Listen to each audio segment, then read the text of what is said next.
അതിപ്പോ ഈ ഞായറാഴ്ച ഒരു 10നും 11ന്റെ ഇടയിൽ ഒരു നല്ലൊരു മുഹൂർത്തുണ്ട്. അതില് നോക്കിക്കോളി. ഞാൻ വിളിച്ചിട്ടുണ്ടായിരുന്നു. കേറി വരും. എന്താ നമുക്ക് അറിയണ്ട്? ആകെ ബുദ്ധിമുട്ടില്ല, വണ്ടിക്ക് തീരെ ഓട്ടമില്ല. അതിപ്പോ എല്ലാ ഫീൽഡിലും അങ്ങനെ. ഇപ്പൊ ഇങ്ങനെ നല്ല തിരക്കുണ്ടായിരുന്നു. അപ്പൊ ഇതിപ്പോ ആഴ്ചയിലൊക്കെ ഓരോ ആൾക്കാർ വന്നെങ്കിൽ വന്നു, അത്ര.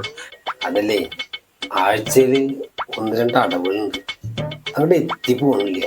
അക്ക 1-2 അടവല്ലേ ഉള്ളു.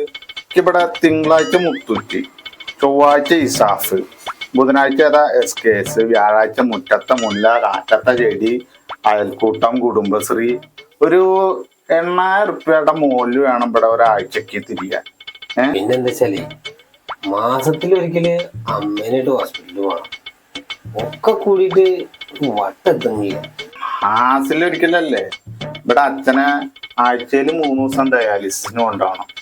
ഇവിടെ വൈഫിനാണെങ്കിൽ ചെറിയൊരു ഇതുണ്ട്, പിരിവ്.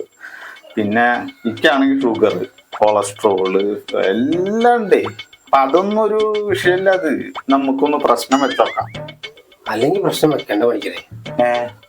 നിങ്ങളുടെ ഈ പ്രശ്നങ്ങൾ കേൾക്കുമ്പോ എനിക്ക് യാതൊരു പ്രശ്നമില്ല. പണിക്കരെ പറ്റുവെച്ചാ നിങ്ങൾ നല്ലൊരു പണിക്കരെ പോയി കണ്ടോളി.